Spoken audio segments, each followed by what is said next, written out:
Welcome to the Monday, November 27th Facilities Update Public Workshop of the Board of School Directors. Hope everyone had a good holiday. I'll turn the meeting over to Mr. Copeland.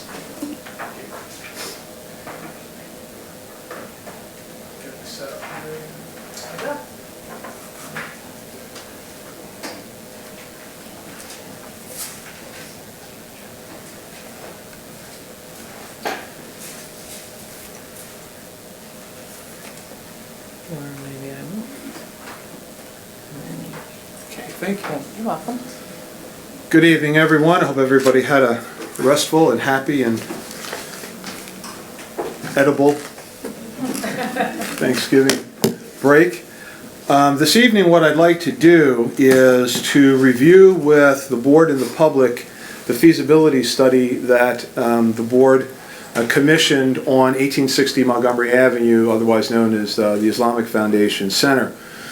As we've indicated a number of times, we became aware of the property sometime in late May, began making inquiries about getting on the property in June, eventually got a chance to visit the property in September.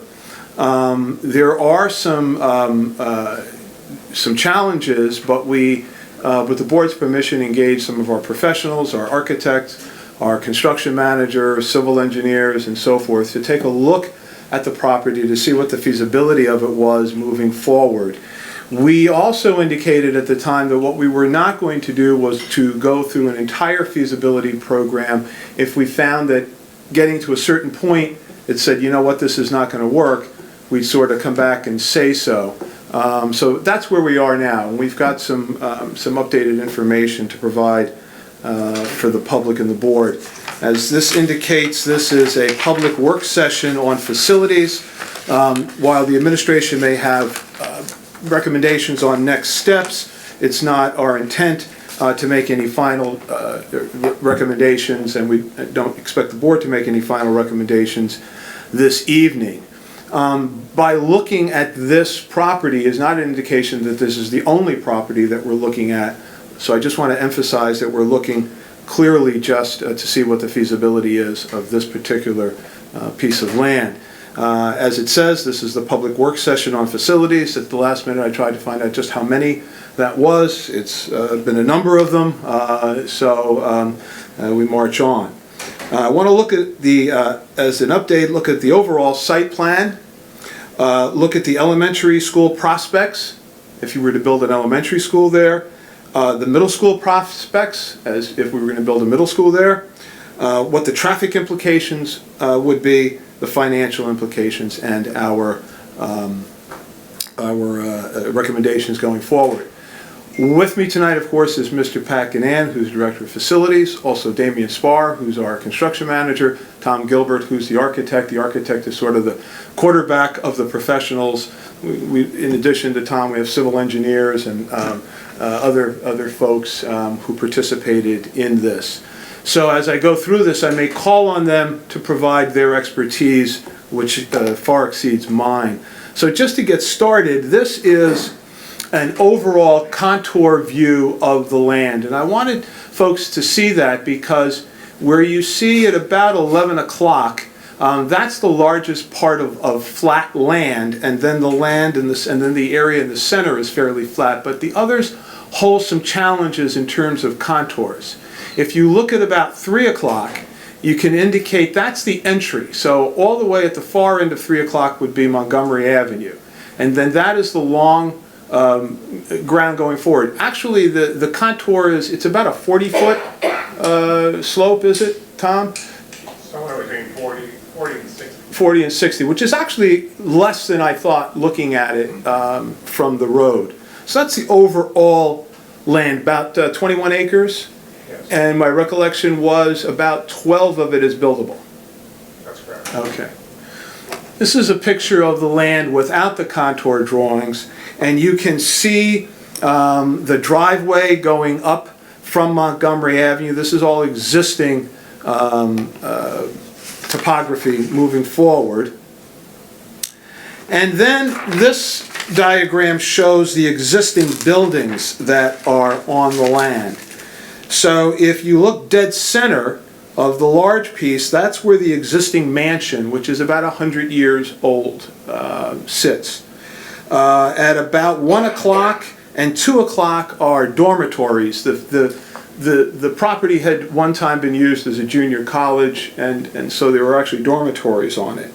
If you look at 6 o'clock, towards the bottom of the picture, that's where a field house is and a gymnasium. And if you look at about 4 o'clock, you can see an existing, I believe it's a house or a cottage, carriage house that's used. And one of the things that we asked was, could you put a 700 pupil elementary school on the property?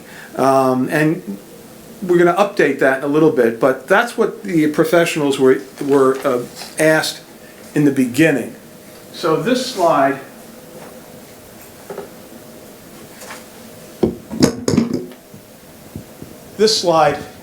shows that hand drawing, and this would be the existing mansion here, and what the architects have drawn in. This is nothing official, this is not even, you know, you might have a classroom building here and another building here, and parking along here, softball field, and so forth. It fits. The existing mansion, however, makes it a problem. Initially, I thought when we were looking at this, but when we could make some use out of it, what the professionals are telling me, Mr. Spar is telling me, that if we have to, that it's pretty much a gut job, correct? You'd have to tear it up. There really hasn't been much done to the property since it was originally built. So you've got some of the original paint, you've got some of the original, asbestos or whatever is in the building.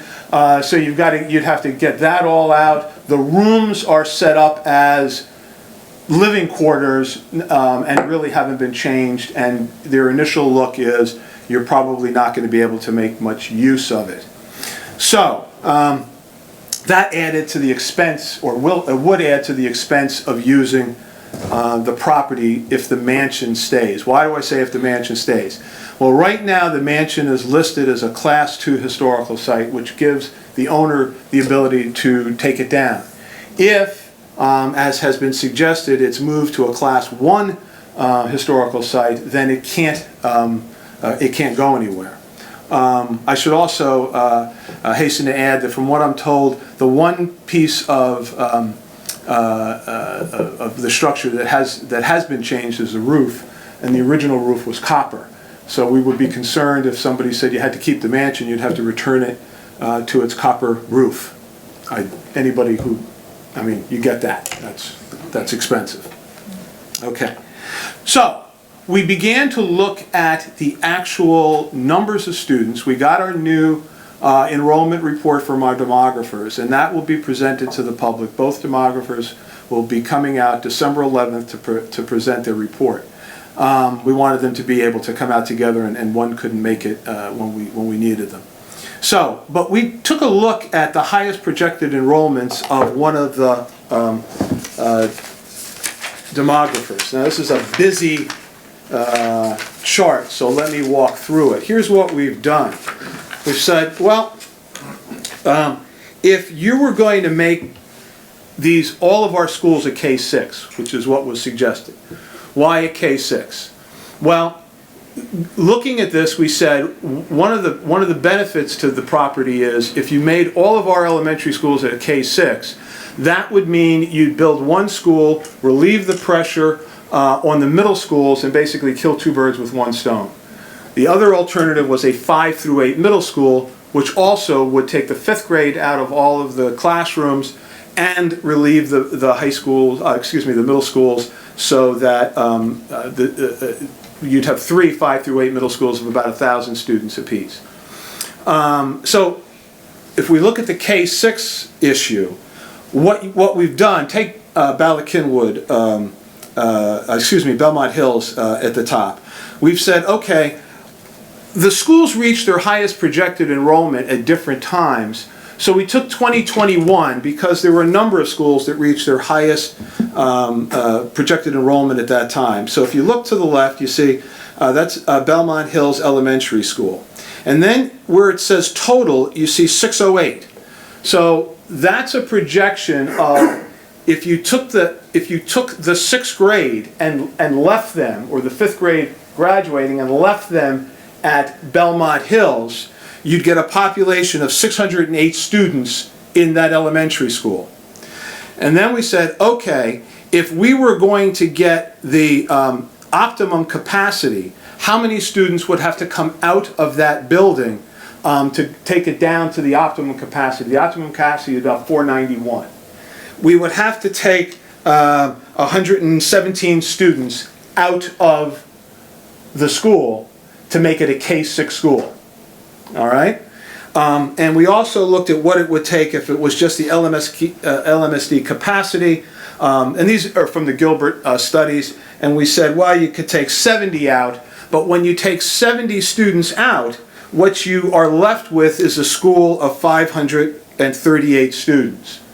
Well, the current capacity at Belmont Hills is 511, and they're bursting at the seams. So it seems to make sense to focus on the first column, column A, and you would take out 117 students from that school to make it a K-6 school.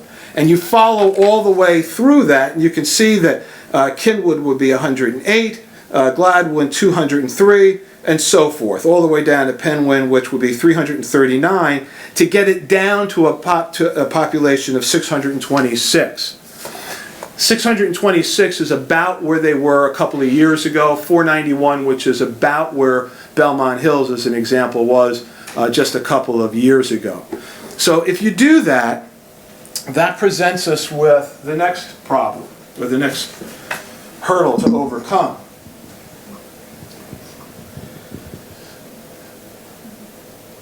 So, how many did I say would have to come out of Kinwood? I already forgot. What, about 200? 108?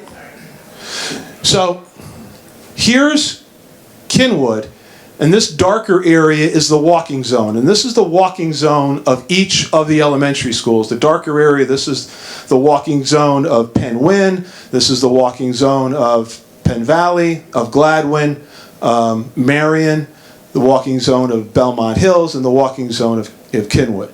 So now, if we were going to do this, we'd have to take, what was it, 106? 108. I must have heard 106 somewhere in my dreams.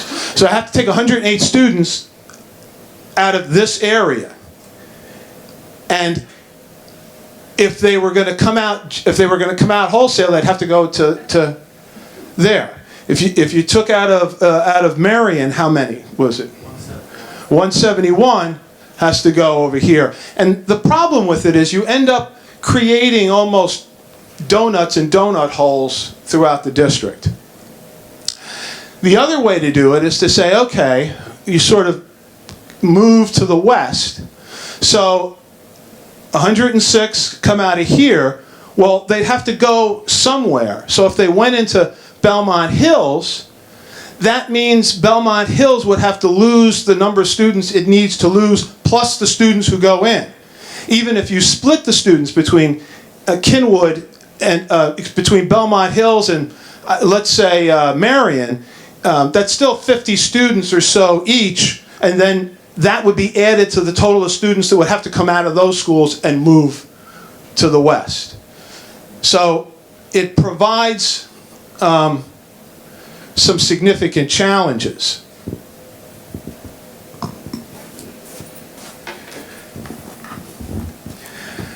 So, when you add up all the numbers, what happens is you're building a school in the western end of about somewhere between 1,000 and 1,200 students in order to accomplish getting down to those numbers.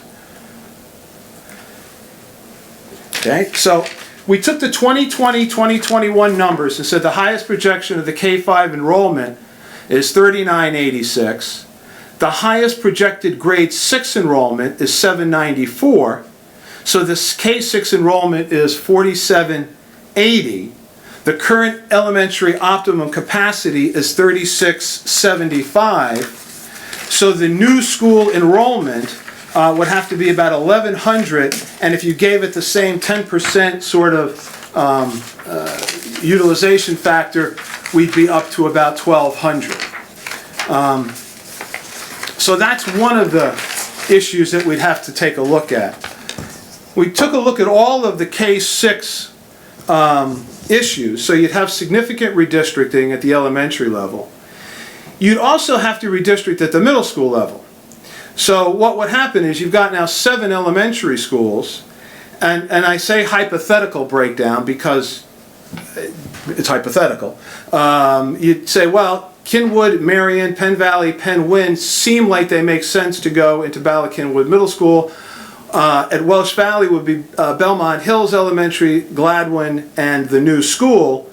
And what would happen is we would end up with populations about 775, because it's only 7th and 8th grade at BC, and 729 at Welsh Valley. So you're kind of underutilizing some schools there. So the next step was to take a look at, is it even possible to put a middle school on the site? And so here,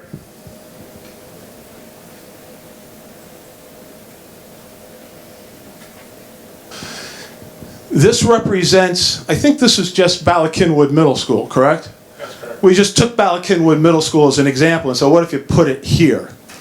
Obviously, the mansion's got to go. We took the same size track and field from Bala Kinwood and placed it as close as we could here. Now what you don't see here are some natural contours, which we would need to get some relief from in terms of being allowed to go into those hills. That's not an easy situation. Bala Kinwood's track is not a standard track. It's smaller than a standard track, and the field obviously is smaller. We've got a theoretical baseball field here, and we've got a theoretical softball field here. What I've asked them to do is to take a look at taking maybe the gymnasium section off of here and moving it into the slope of the hill somehow out here, just to make some room. One of the biggest problems is parking. We'd have to get how many spaces? Pat, do you remember? No, I don't remember offhand. I can check that out. Okay, while you're checking it out, my understanding was you got spaces here, that's not going to be nearly enough, so we would have to do some combination of surface parking, underground parking, and structured parking, meaning, you know, a raised parking lot, in order to be able to get the spaces there.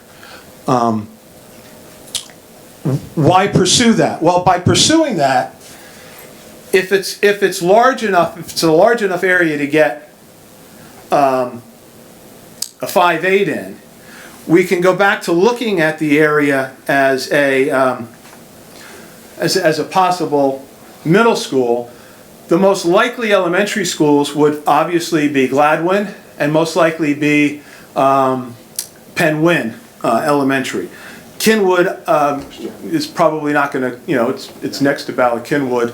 And so that seems to be the right mix. Do I have a parking answer? No, I don't, sorry. Okay, I thought you did.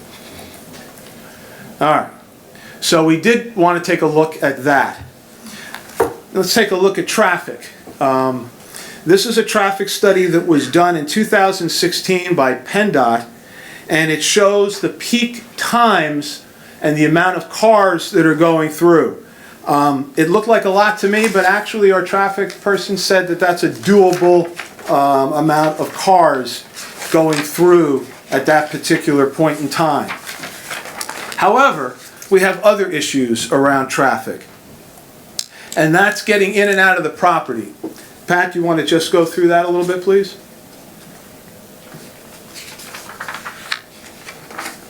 You had our...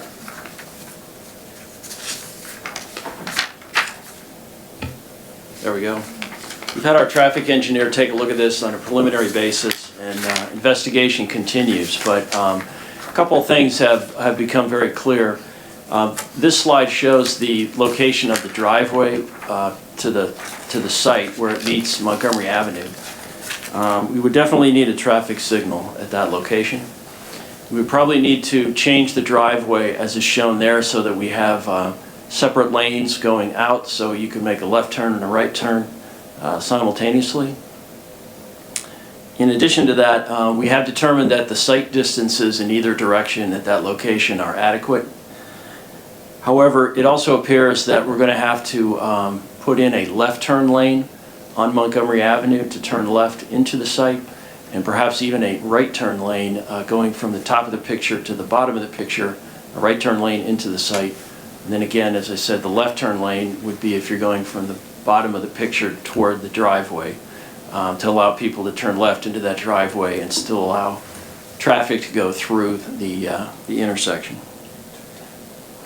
The other thing we've started looking at is the intersection farther down Montgomery Avenue, closer in toward Ardmore, of Montgomery Avenue and Spring Mill Road. And it's clear that we're going to have to do some work there as well, although we're still investigating. So that's the traffic situation. All told, and this is just some round numbers from our financial advisors, if we were to issue a bond of $92 million, it would mean we would have to increase our indebtedness over the next 8 years, or over 8 years rather, by $15 million, by 11 for a $77 million bond, and by $8 million for a $65 million bond. That's key because because of all of the site work that's required for the middle school, the price of the middle school would go up. What I haven't asked the professionals is, well, let me step back. What I've been told is if we're going to build the middle school on the site, the mansion's got to go. What I didn't ask, because we were just getting this information, was if we were to build an 11 or 1200 elementary school, I'm assuming likewise the mansion has got to go, but they'd have to take a look at that. You're shaking your head, yes, okay. In any case, we're looking at a school that's probably going to be more than we had anticipated the last time we looked. So our recommendation is that even though it looks like a tight fit, the 5.8 still has more lasting fixes than does the K6, even though the site work is going to really increase the original estimate. But the expected completion of the feasibility study, I should have said feasibility study, not the school. Feasibility study is January 2018 to continue that. And just so everybody knows, that would be a feasibility study that would probably not include environmental and those kinds of things, which also has to be done with a property that old. You don't know, what it's been used for over the years, and so that's where we are. Mr. Copeland, looks like we will be planning for 190 parking spaces.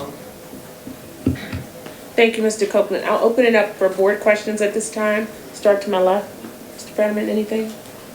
Not at this time. Okay, Ms. Ackman?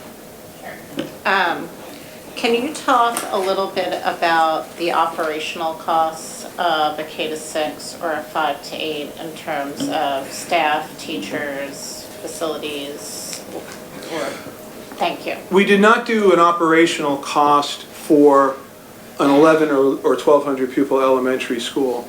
When we did it for a 700 pupil elementary school, it was, as I remember, about $1.8 or $1.9 million. I would imagine it would go up somewhat in terms of operational. I wouldn't think it would be huge, but it would go up somewhat, more square footage, more custodial costs, and so forth and so on. When we looked at the 5-8 middle school, it was close to $4 million in terms of operational costs. Do you have questions? Yeah, thank you. The middle school, idea. You didn't show any projected enrollment numbers on how we would utilize those properties. Have you not gotten to them, or? I apologize. We had done it in the past. It's about 1,200. Because what we would be doing is taking our two largest elementary schools. Now, we haven't looked at the updated numbers. That might bump it up a bit. Okay, but you didn't, not all of them are 1,200, right? Just the new ones? No, if you built a new 5.8 at 1,200, the remaining would drop to about 900. For each of the other two Mhm. buildings. Which, by the way, facilities-wise would work nicely. Okay. And regarding the traffic,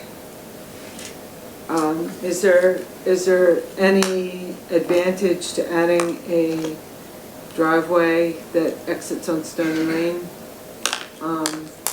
Making it sort of right turn only, or is that not help? I don't know, did he look at that? No, we have not looked at that. One of the things we want to do is we have to do some coordination with township staff to find out if they're even going to require something like that just for emergency access. But we have not looked at it. If you recall back to the slide with the topographic lines on it, it's pretty steep back there, so getting a driveway in and out. No, I'm will be just challenging. talking about Stony Lane, just around the corner from where the current exit is. Stonebridge? Oh, is Okay. it Stone Ridge? Sorry. Yeah.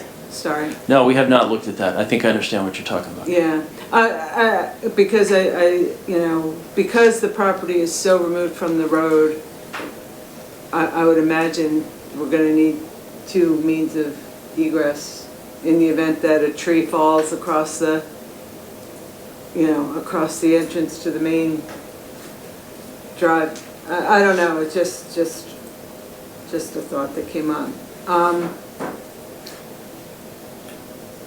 And the other question, I've brought it up many times, and,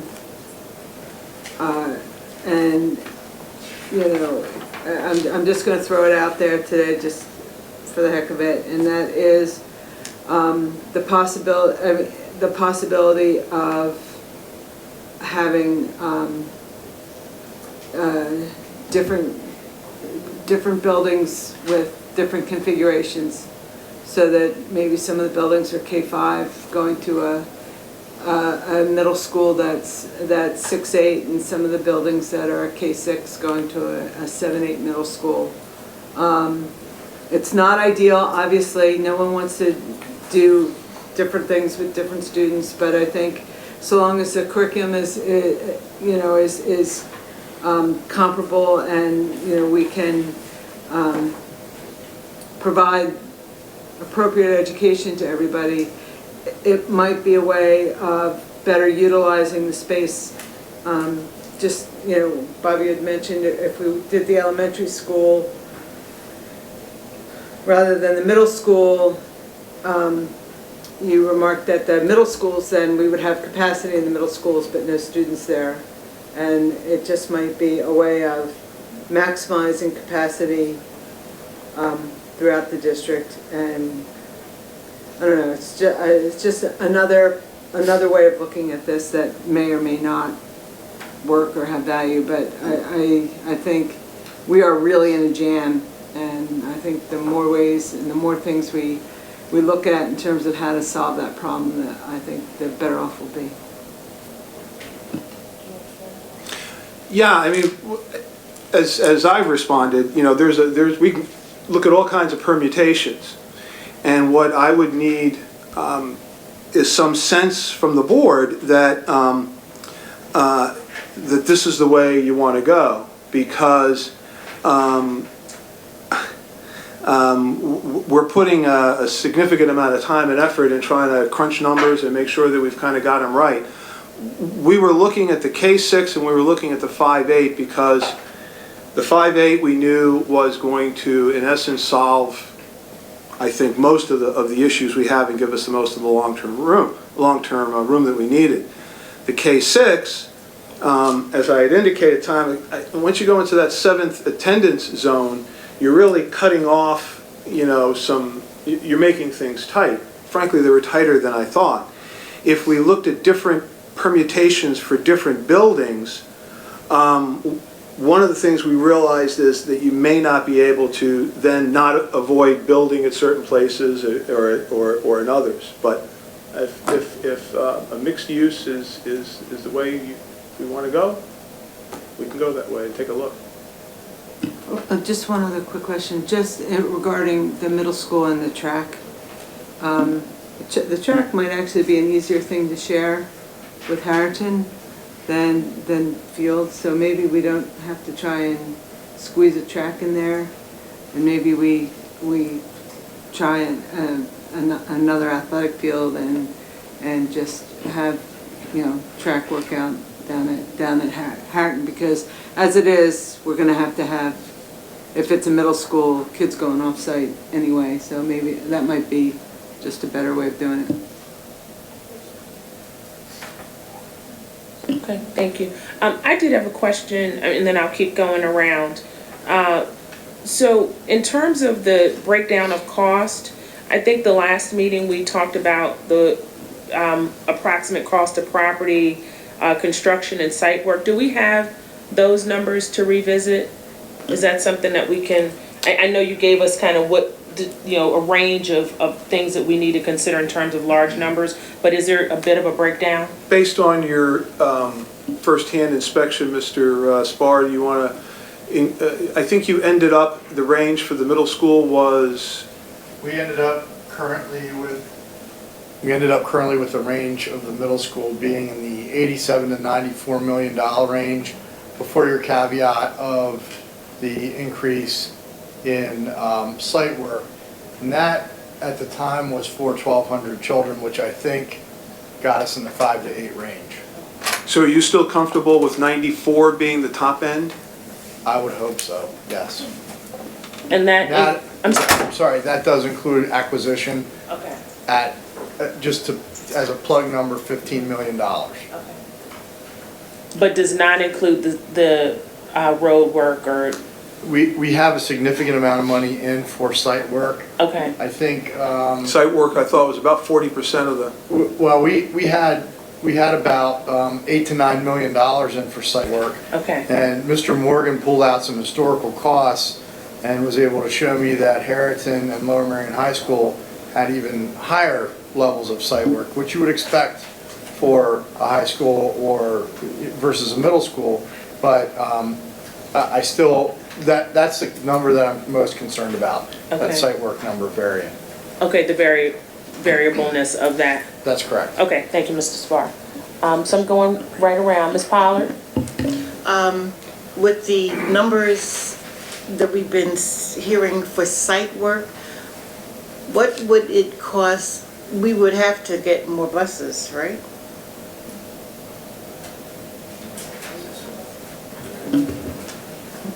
They've been told not to respond to buses as an issue. Okay. At some point, if our enrollment continues to grow in the way that it is, we'll probably have to have more buses.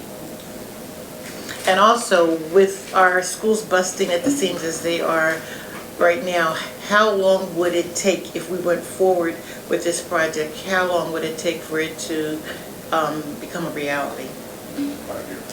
5 years.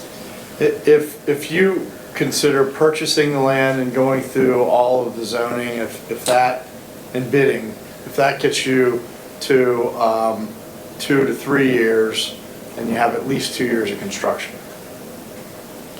Thank you. Mrs. Robinson, do you have anything? Yes. Okay. With the traffic study showing the PennDOT traffic study, I should say, showing the high times of traffic, we're still leaning towards a middle school being the answer to our, Well, because we have after-school buses for middle school. you do. The afternoon is 1, 2, 3, and 4 o'clock. which I was frankly surprised at. I thought it would have been later in the day than that. If you look in the morning, whether you start at 8 o'clock or you start at 9 o'clock, you're going to have, 9 o'clock, while it's not the highest, is still pretty high. So even if we change start times, unless you had start times at 7, you're not really going to escape much traffic. Now again, I travel that road. I thought that these numbers were high. Our traffic engineer says, I forget what he graded them, but they were within a reasonable range. Mr. Driscoll? Thank you for this. I'm going to ask some questions. If you don't have the answers, we just come back to it. But some of the grading is, you said, was a 40-foot rise, plus or minus 40. But do you have a sense of what the run is? So what the degree of it is? Is it a 20-degree rise? Is it a 30-degree rise? Or, I don't know if you know that today or if you need more time. And obviously it's going to be, depending where you're looking at this section, it'll be maybe 20 degrees, but you move 30 feet to your right, it could be a 30-degree rise. I don't know if you know. That's correct. I don't know what they are offhand, but there are some areas that have already been designated as steep slope, so that makes it even more difficult to work. So it varies in the different portions of the different areas of the site, and again, that's what we're having to look at and to be cognizant of as we come up with some concepts. Because, again, I'm not a land lawyer, but my understanding is you get to be 25 degrees, the township frowns on disturbing those slopes without... That's correct. Okay, so if we have a lot of 25-degree rises in this property, we will see significant issues, depending on the section we're looking at, right? That's correct. Okay. So if there is one of these slides that showed contour lines with some shading in certain areas, and that shading indicates some steep slopes. I think it's the, might be one with elementary school. There is, You can go up to the...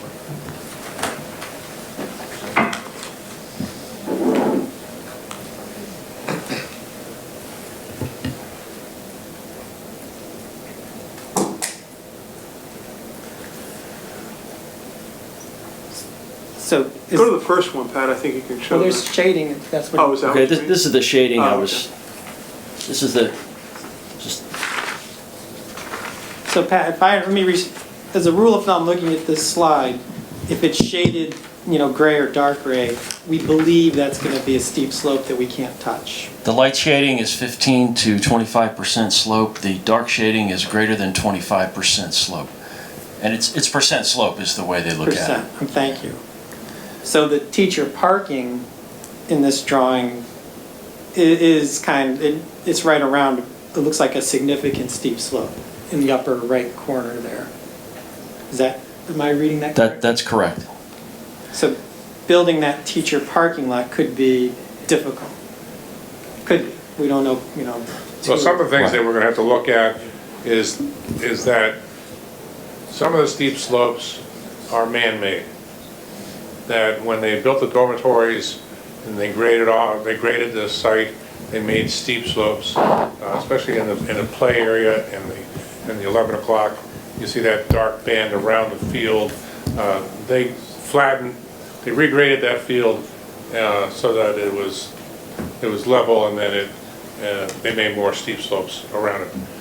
That gets treated differently. Right, okay. However, that we are still at the mercy of the township deciding it's man-made versus a natural, and then... That's correct. Okay.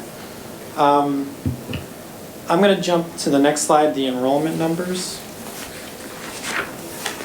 So if we were to do either scenario A or scenario B, the largest K-6 building is the new one by student numbers. Oh, yeah. And it's larger, if we look at scenario A, I think Gladwin would be number 2 at around 717. That school would be 1,100 kids in scenario A. Yes. So a difference of almost 400 kids from the number 1 largest school out Montgomery Avenue versus number 2 largest school, Gladwin, at 700.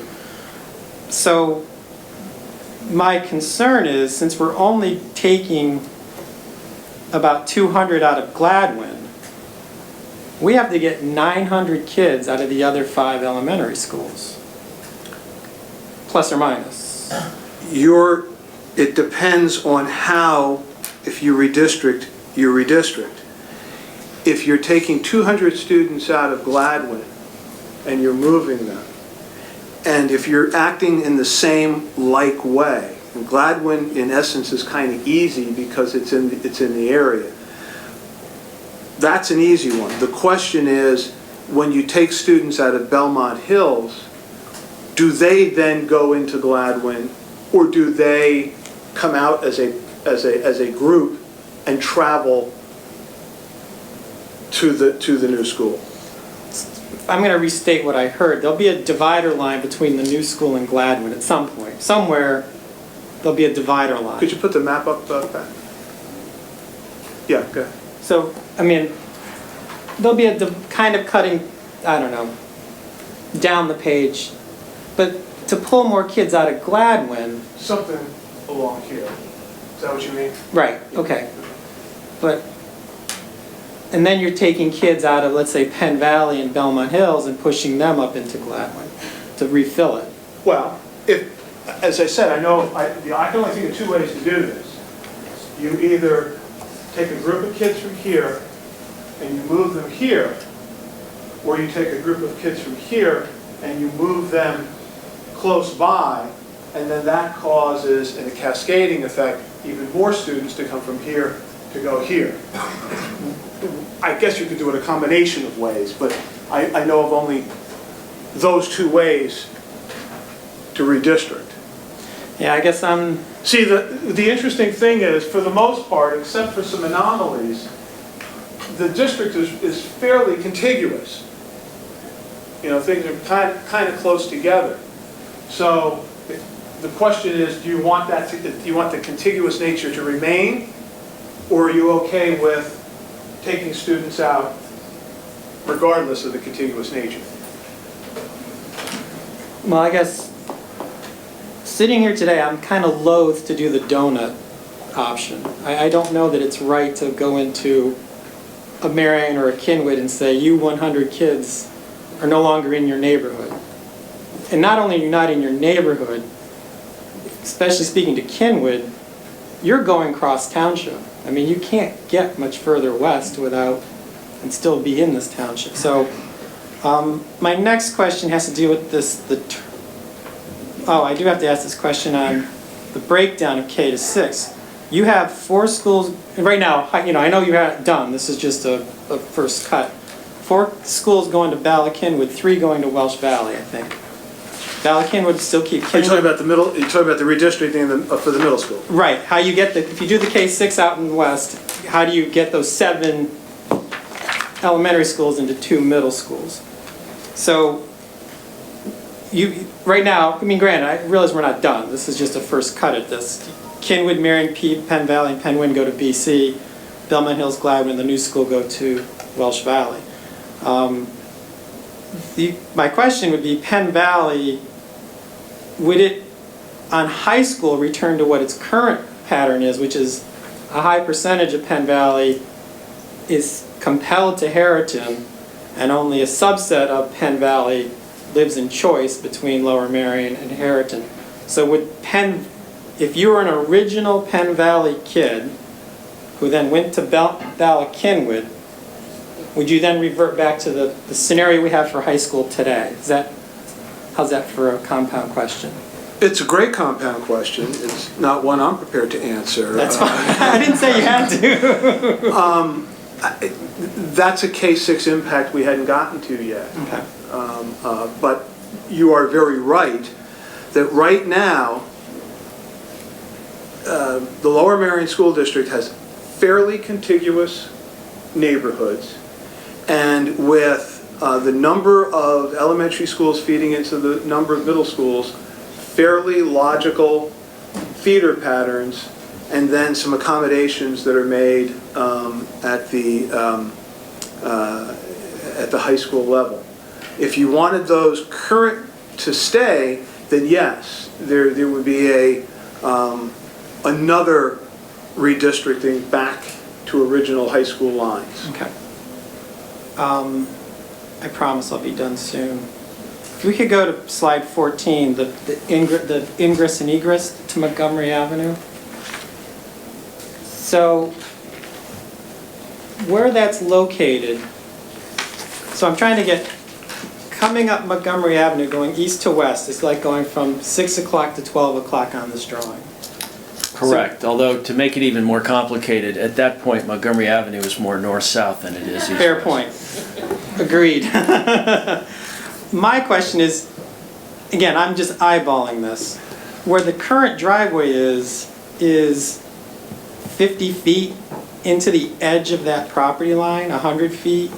So I don't know how much of a left turn lane, when you widen a road, like they did at the Whole Foods down here, they cut into the existing property. The owners of Whole Foods lost, when they made that right turn lane for coming off of Wynwood to turn right onto Lancaster, they lost, I don't know, 20 feet of space to build that right turn lane. But we only have, again, I don't know how much linear, to build, like, building a left turn lane that's only 10 feet long gets you 2 cars. Not terribly beneficial. Do you understand, is my question back? All right, so the left turn lane would start here, and it would continue back here, and based on the traffic engineer's initial look, it's gonna have to be a couple of 100 feet long. So here's my question, but that's not, if we were to purchase this, that's not school district's property. Correct. So how do we get, Well, that's one of the things we're looking at, is we're looking at the existing rights of way and see how much room is available in the existing rights of way. so it is possible, okay, I understand that. If the right of way is not sufficient, then I think we have bigger problems. Okay. My only, and I want to comment to Diane's question about some being K5 and some being K6, and I guess I'm happy to have the conversation, but when I look at the enrollment numbers, my concern with that is we'll build a new building out in the west. I don't know what it'll be, K6 or, but will that preclude, if you only do a K6 but keep other schools as K5, would we still need to possibly build on to middle schools? So the project we're kicking, so we build the new building out west, make it a K6, but you keep Marion and Belmont, I'm sorry, Marion and Kinwood as K5, would we still need to build on at Ballackinwood to take those 6th, 7th, and 8th graders? My understanding is the reason we looked at K6 was to kind of do one-stop building. Build it here, and it should alleviate both elementary issues and middle school issues. So is that question of like, can we keep some schools at K5, can we get away from middle school construction? If you're asking, let's say, I'll pick Penn Wynn. If Penn Wynn's 6th graders did not go, Okay. would it solve the problems for Ballackinwood Middle School? Do you mean 5th? If the 5th grader, I'm sorry. if the 6th graders did not go to Ballackinwood Middle School. So you make Penn Wynn a K6, keep them there. Theoretically. Okay. Okay.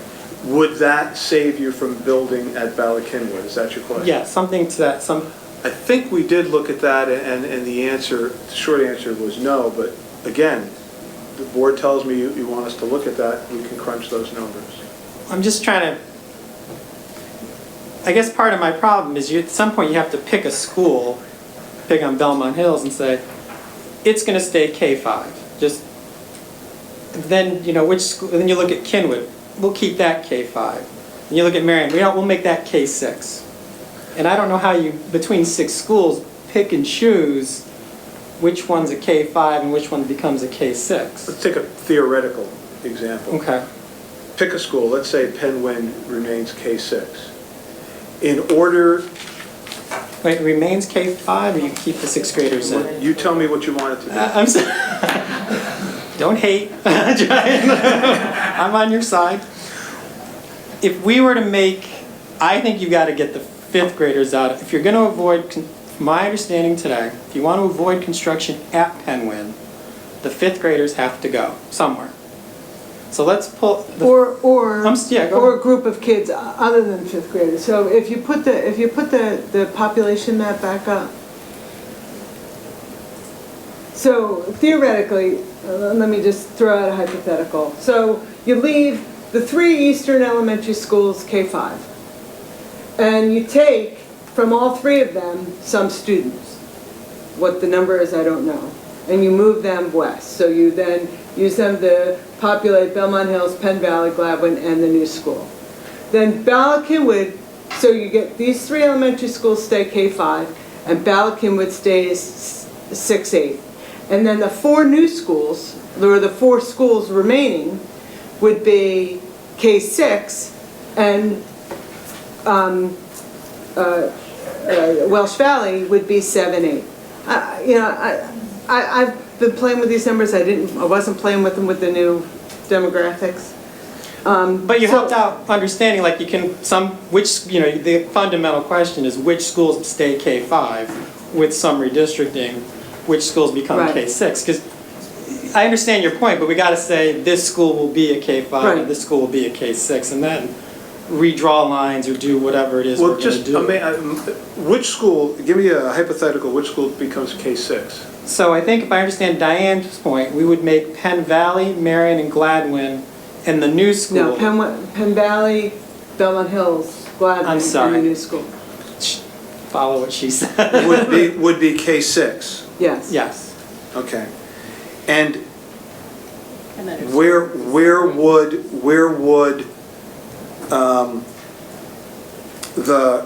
so let's take Penn Valley, if it's going to be a K-6, 163 students has to go. Where would they go?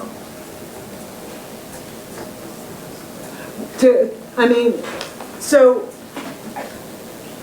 Gladwin, the only kids you need to stay at Gladwin are these kids. All the other kids can go, Well, in my mind.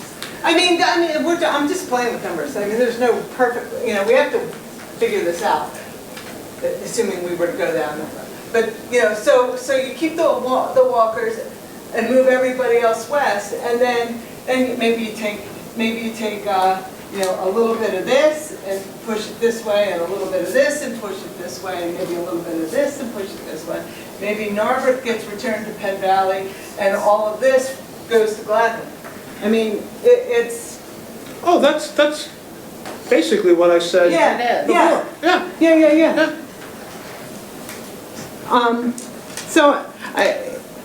But you have to have a tolerance for different.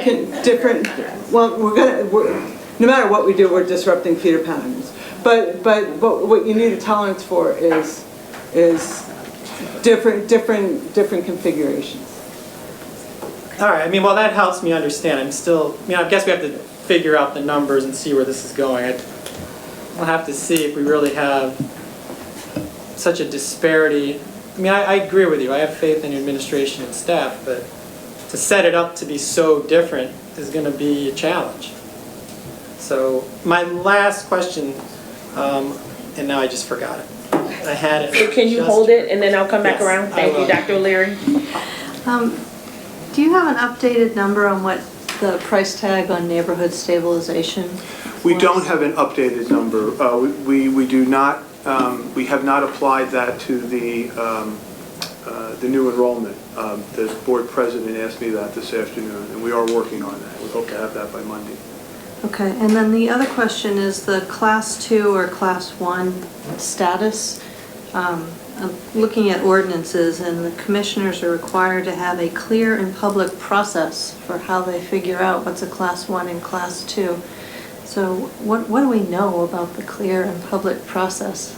It looks to me like the list comes from a 2016 Historical Commission list of properties that maybe should be Class 1, but is there a timeline to act on that? Is there any sort of process, or do we have a date when we'll know?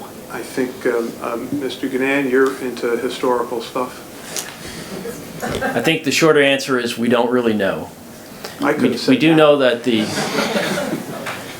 the process was, that list was put forth by a consultant and recommended by the Historic Commission for the upgrades. Some are upgrades, some are to actually be listed originally.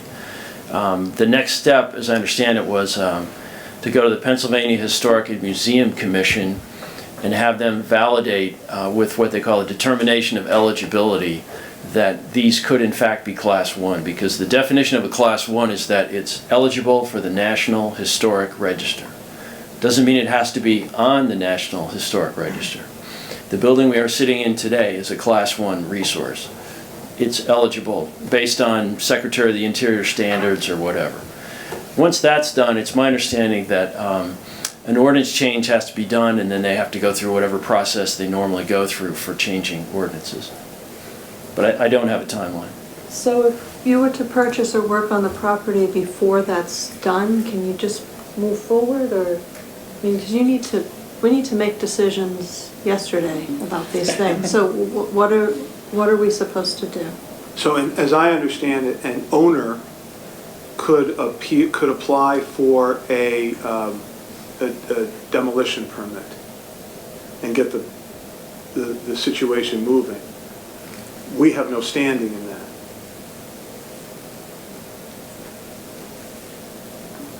So just to follow up, so does that mean that we could conceivably purchase the property and potentially not be able to demolish the home or whatever, the schoolhouse, knowing that, for example, we may be going with a 5 to 8 because the commissioners decide that it becomes a Class 2? 1.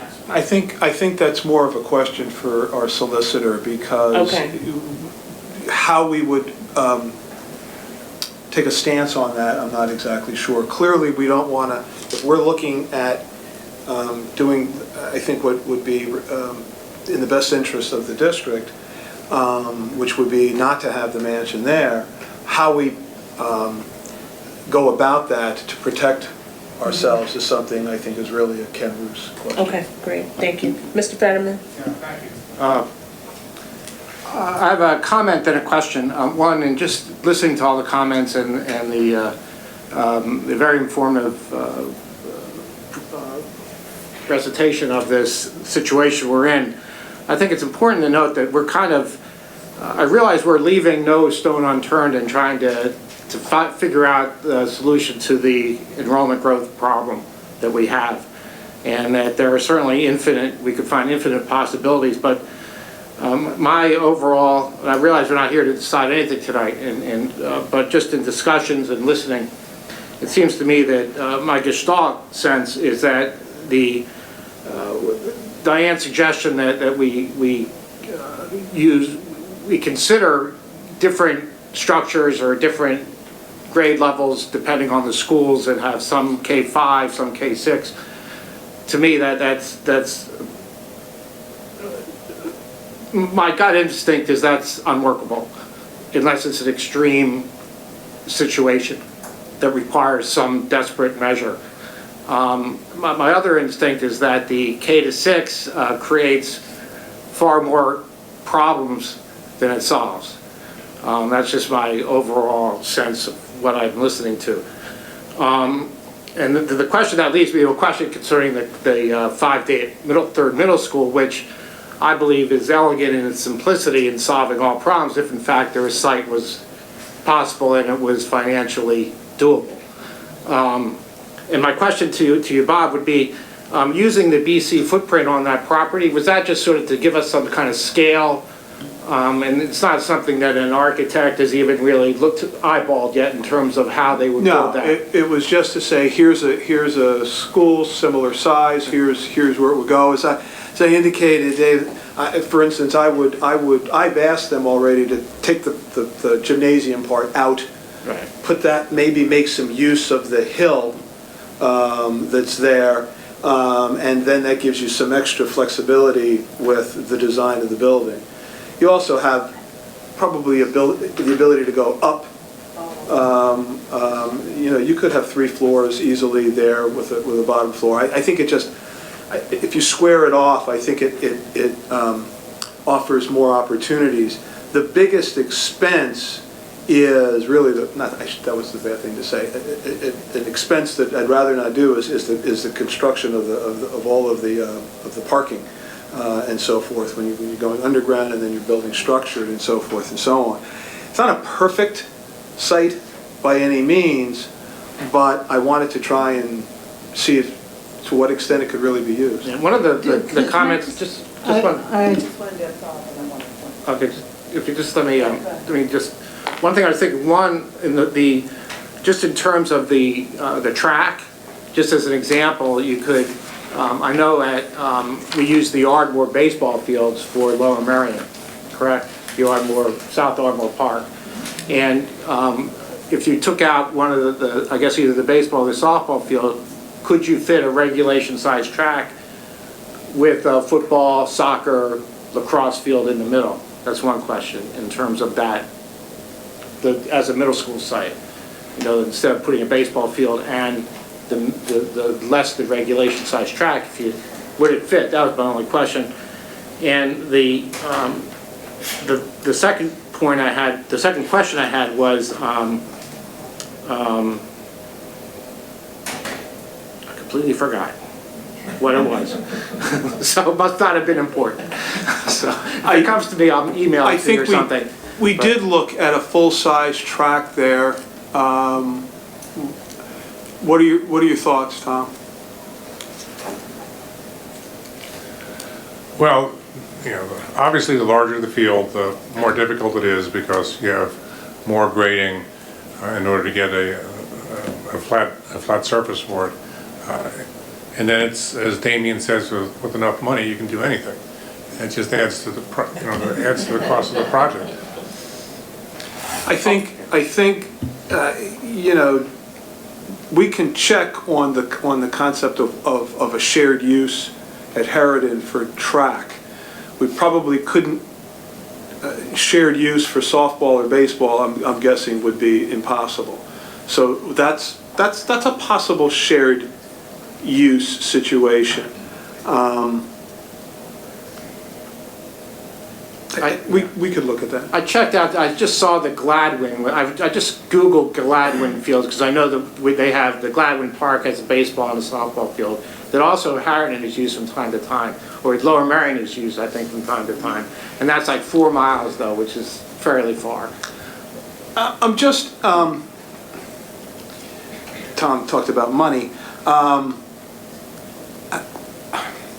I do think we have to be careful in terms of building or spending possibly $94 million with too many, too many, well, we cut a corner here and we cut a corner there. It's a lot of money. Did you still have a follow-up, Diane? Yeah, but I've already one guy. Okay. David, are you good? Yeah, I was just going to say that before we obviously would purchase anything, and this would only be a legal matter, that I assume we would try to get some kind of arrangement with the township before we bought it in terms of... I would hope. And the track where it is, we placed because that's where it fits. As Pat has shown before, there's a lot of engineering that would have to be done, as well as some forgiving of the slopes.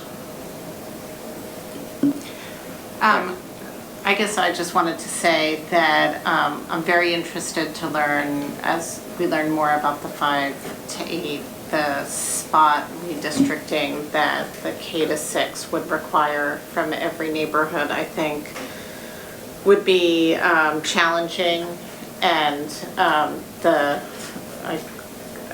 as David said, the 5 to 8 could offer a more elegant long-term solution, and this isn't a question, but I just wanted to add, a lot of us know, and you know, Pat deals with this on a daily basis, there's a lot of sports leagues that are very crafty in finding field space with all the local colleges and universities. I've had my kids play at fields on almost all of them. We've talked about this before. But I think that's an opportunity to be creative, especially if we're just, you know, talking about middle school sports. I think we're already used to being flexible, given the constraints at BC. And so, you know, with Rosemont College and I just feel like if that's the biggest hurdle we're dealing with, I know it's not, and cost and parking, but that's actually not horrible considering where we started and what we thought, you know, would be possible at the site. So, but I just wanted to say, I find the elementary options here, I think it would be very difficult for the community. I think people are used to having their kids. I know we all have to embrace change, but somewhat close to their houses for elementary school, in many cases, not all. So I'm very interested in the 5 to 8 option here. Thank you. Let me just say one other thing about the 5 to 8. The reason we looked at Gladwin and Penn Wynn were these. Well, here's Kinwood, and obviously it's next to BC, so that's a problem. Proximity also is a problem for Marion. We did look at the possibility, and we wanted to get one school out of each feeder pattern. We did look at the possibility of Penn Valley going with Gladwin. The problem is, you know, you've got some real proximity here, and there's actually some walking. You could also create another choice zone in here, but then the question is, who's Welch Valley? Would Penn Wynn now go all the way over here? So it just left us with a whole bunch of other things that were unsolvable. So this still seemed to be the best, but we did look at some others. Just a quick comment I was going to make is, I assume Gilbert has built a middle school somewhere and might actually have a brand new middle school footprint that they might be able to place on this rather than a Ballackinwood, which is a very inefficient building. I don't know if you just have a footprint that you could use or not. We have many different footprints. We've done many middle schools and elementary schools. We have a 1,200 student K-6 building up in Pocono Mountain that we did about 6 years ago. Phoenixville Middle School, but it's very different. It's very site specific. So right, but if we're just talking massing, like you did with the putting the Ballackinwood footprint there. I mean, Ballackinwood is so inefficient. Oh, exactly. But this is what we do. We have our kit of parts, if you wish, you know, of auditoriums and gymnasiums and typical classrooms in science, and we have all that data, and then we'll see what's the best way of fitting it. Right, and another thing, when Welch Valley was built, or better, Harrington is an even better example. The original Harrington was built, it was built in several buildings, and it was built in several buildings in part because of all the different elevations. So, if we do go with the middle school approach, who's to say it has to be a square? I mean, it could be several different squares that are all connected with ramping type situations. But that's not here nor there, that's something for down the line. The two other questions, comments. One is conceivably we could purchase the property with a contingency, just as you would with your house. You're going to buy the house contingent on whether it passes the inspection or not. So maybe we can buy the property contingent on whether we get the approval from the township, we get the demolition permit from the township. And then the second thing is, while I agree that the 5.8 is the elegant solution, it's also the $100 million solution, and that to me, I don't see how we pull that off without a referendum. And we need to be flexible in our minds for what happens if the referendum fails, and we don't have them, or we can't find a way to put together $100 million to actually build a middle school. So while it is the elegant solution in many ways, the cost of it might make it undoable. And then the last thing I'll say is, I don't know, about 20 years ago, maybe it's longer than that, a book called The Harried Child came out. And it was all about how we're pushing our kids to grow up faster and faster and faster. And it was a very hot book at the time, and you know, I'm kind of the mind that I'd like to try and keep our little kids as long as we can. So I personally don't have a problem with sixth graders staying with the elementary school, so long as you give them the freedoms that they have in the middle school, and some leadership opportunities and some responsibilities that the younger kids don't have. Then you give them a chance to practice being leaders before you throw them in with the bigger kids. As opposed to putting fifth graders up in a building with eighth graders, then you're gonna have to try and consciously segregate the fifth graders from the eighth graders.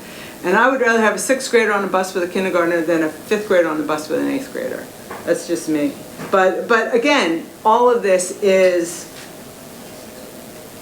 you know, there's 15 moving parts that we've got to make all fit in order for the answer to come up. Okay, I'm gonna go around to my right again, and then we'll open up to public comment.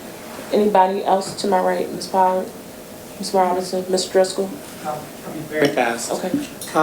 Can you, not today, give us like the percentage of walkers in each of the schools? I mean, number would be fine, because I think that'll give a sense of how much, if we start shifting lines, we're really going to be, you know, kids east of here are going to be going west to get to the new school.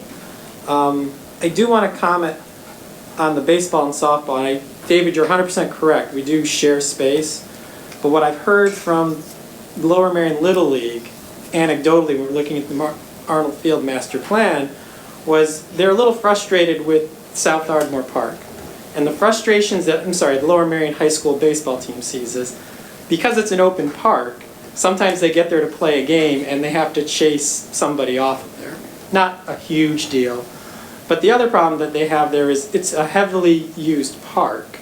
And even if somebody's not playing baseball, kids are always running across, whereas at Lower Merion and Harriton, we can meter out who gets on the fields, and therefore maintenance is a slightly different, you know, issue. It's not insurmountable, but the Lower Merion, we are doing that because we took away the baseball diamond here 7-8 years ago. But it is an issue of equity in the sense of, you know, access, and are the fields in the same equal shape? I'm told anecdotally they're not, but I can't comment beyond that. And that's it for me. Thank you.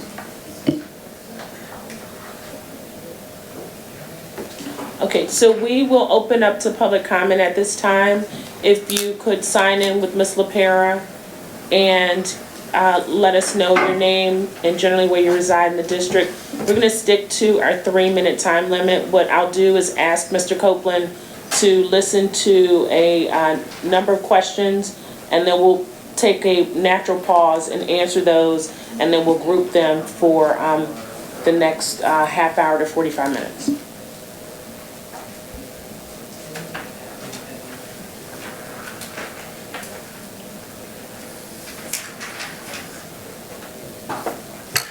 Good evening. First of all, thank you for the presentation. Mark Hirschhorn and Villanova. Thank you very much for the presentation. I thought it was very well done.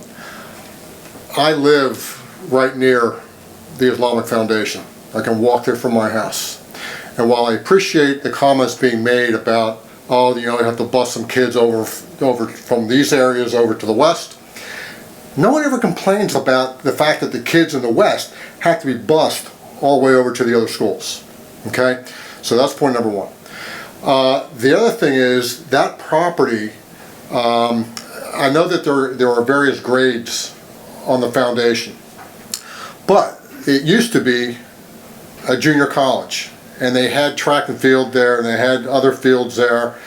So I can't imagine it being all that difficult to do whatever has to be done, because obviously some of the property is overgrown. But I can't imagine it being all that difficult to undo what was done. I think that should be fairly straightforward. I am hugely in favor of this property being made a school, whether it be, you know, middle school. I would prefer middle school, but you know, my kids are all grown out. but I think this is a great opportunity to allow the kids who have been bused to be able to walk to a school and get that sense of community that right now we don't have. Everybody gets bused everywhere. And I think this would be such a huge boost to that area. And that's all I have to say. Thank you. Thank you. Next speaker, please. Hi, my name's Tanya Schreiber, and I'm from Penguin. It sounds like the numbers have dramatically changed in the new demographic report, and that we're expecting quite a different situation than what we were looking at even 2 months ago. I know we're going to hear the firm numbers in a couple of weeks, but based on the numbers that were presented tonight, while the Sundance report last year said that our K through 5 numbers, as of 2021, our K through 5 numbers was going to be 3,757. Based on the numbers tonight that you used to exclude the Islamic Center from being a 7th elementary school, what you're saying is we're now expecting 5,010. So you're saying that the new report has a 30% increase from the old report, and you're using those numbers to say that building a 7th school is no longer going to accommodate those kids.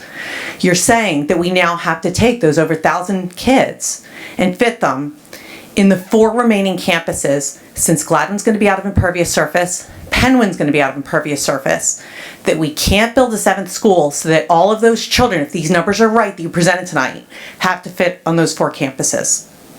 So I ask you if you could please reconsider and reevaluate the data before you exclude the concept of having a 7th elementary. It'd be useful. I think there was a lot of good ideas here tonight about how we wouldn't have to create donuts, but possibly have a new neighborhood school that increases stabilization for perhaps more than one community. When it comes to traffic, there was some concern about Montgomery Avenue. I just wanted to let you know that a couple of years ago, they did a traffic study at on Haverford Avenue, and between 8 and 9 a.m., there are 597 cars per hour passing. And between 3:30 and 4:30 p.m., it's 589 cars per hour. That's with kids walking, a significant portion of the kids walking in that community. So if it's not okay at the new school, I need that to be considered against what you're going to do to the other schools. Also, I wanted to point out that while the cost tonight for the school seemed really significant, there was an adjustment to the last presentation. Again, I'm just talking about the numbers that I've received from you guys. Building at the Islamic Center site was going to cost $53 to $60 million to build an elementary school. I understand that there might be things that we'd like to add to it, but I did want to keep in mind before that concept was completely eliminated, I want you to reevaluate the data to see if it actually is over 5,000 children as compared to what was presented last fall by the same 2 agencies. Thank you very much. Thank you. Next speaker, please. Hi, I'm Chrissy Madden, and I live in Villanova. I just had a couple questions. Number one, if a new school is built, would that require a referendum vote?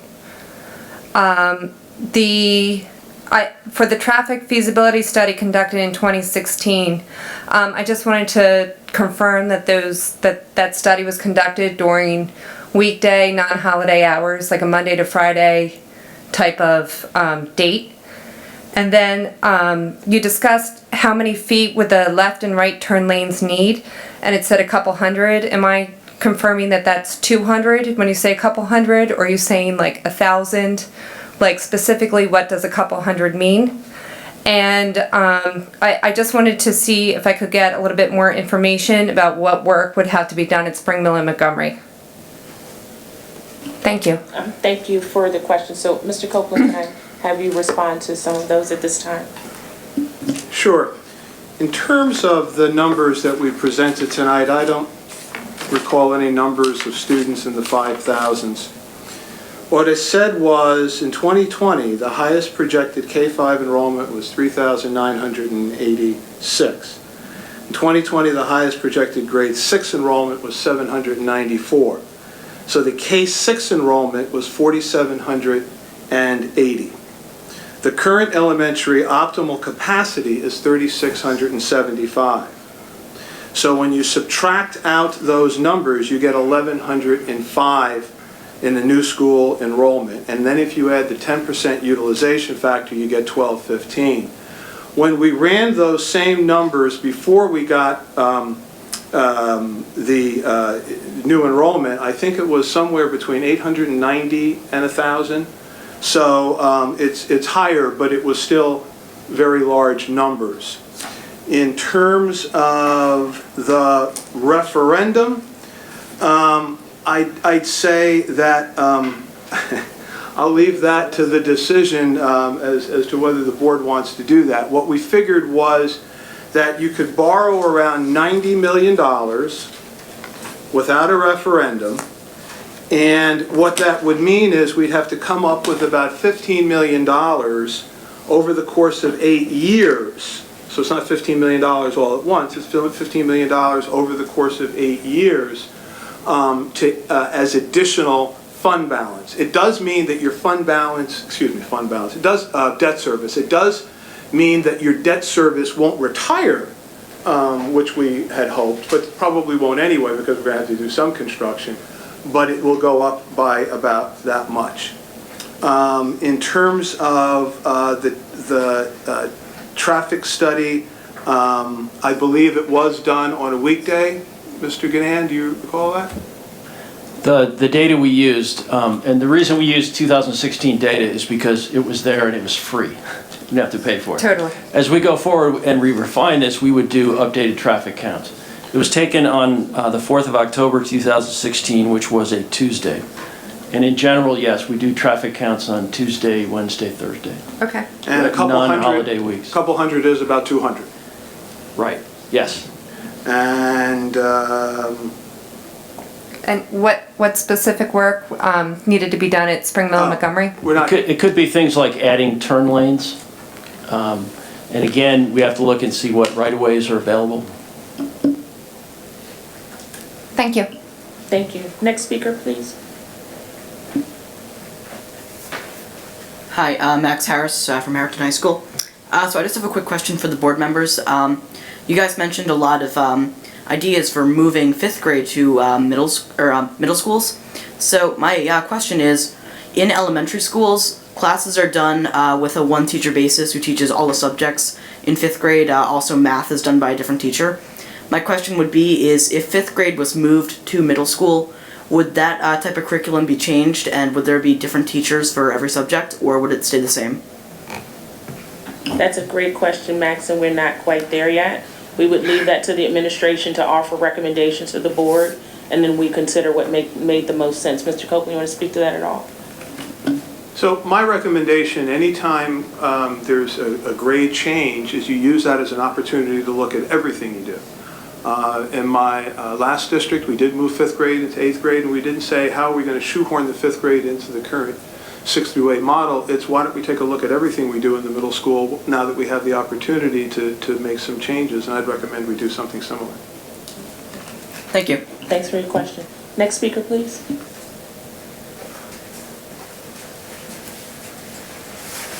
Hello, Adrian Seltzer, Lower Merion.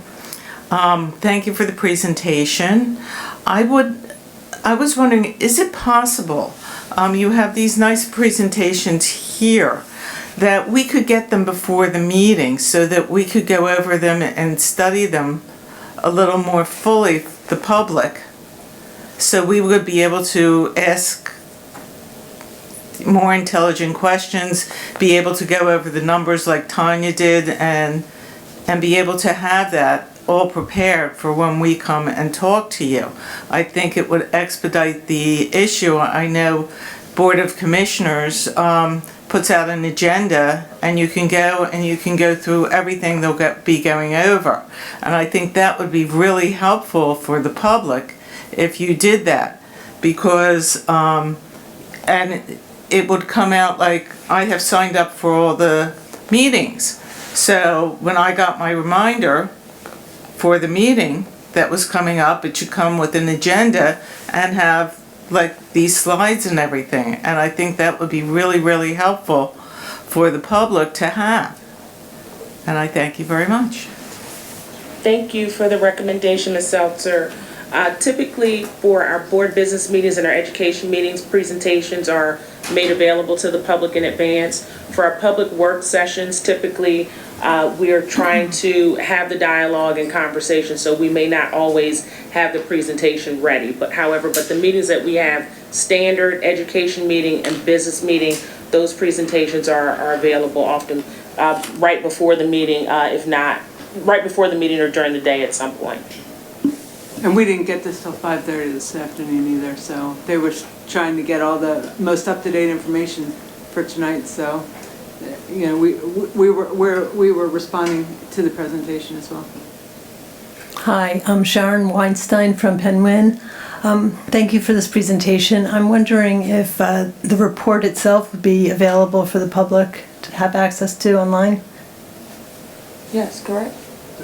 Presentation's online at this time, correct? This presentation, but also the actual report from Gilbert Architect? There's no report, right? The needs assessment, is that what you're asking about? They didn't do a written report. There's no written report yet? Gilbert. Okay, so this is the only document so far? All right, thanks. Are you expected to have a report from Gilbert, or is that still in the works, or is that? If we looked about mid-January, they're shaking their heads. Okay, thanks. Any other speakers?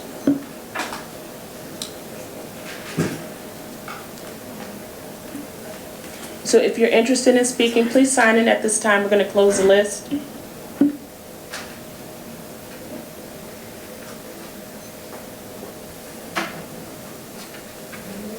Hi, I'm Natasha Davis. I live in Penwyn. Thank you very much for the special meeting tonight. I was just wondering, and forgive me if this doesn't come out super clearly. So Gilbert and Associates, they are already through the bid process to do work at Penwyn Elementary. That's my understanding. So they already stand to make a good deal of money there. So I was just curious about potential for conflict of interest to ask them to do a feasibility study on a site where they would have to rebid to make all that money again. Well, I can tell you that, first of all, Gilbert is not the only one who's involved. There's site engineers, there's architects, and the contract is a not to exceed, so the board could stop that at any time. Okay, so but if they really said you should do this, you should do this, you should do this, they do lose their opportunity to make their money on the Penwyn expansions. There's no guarantee right now that Gilbert has it. They have a not to exceed, correct? Yeah. Thank you.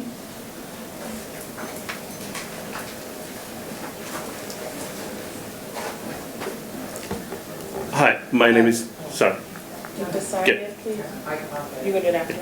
My name is Azgar. I'm from Penwyn. I have a question that I'm just curious.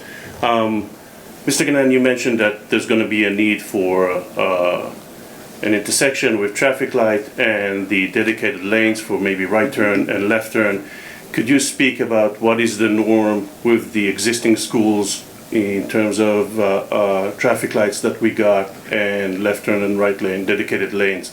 I'm only familiar with Penwyn at this stage, and I know none of that exists, so would appreciate that knowledge. Thanks. My answer is going to be limited because this is not my expertise, but it has to do with the difference between trying to do a new development. If there's a new development where the traffic is expected to change, then part of that process is they review the situation, the future situation, and determine whether some of these type of improvements are needed. Now, I understand that this would be a perfect solution. I'm just asking to know what is the current. I can't answer that. I don't know. Okay, thank you. Thank you for the questions. We will have our demographer reports will be Monday, December 11th. That will be a full presentation, a special meeting at 7 p.m. And then Monday, December 4th is our board business meeting. So thank you for coming, and we are adjourned.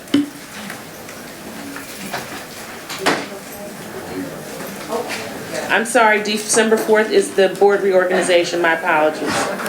Thank you.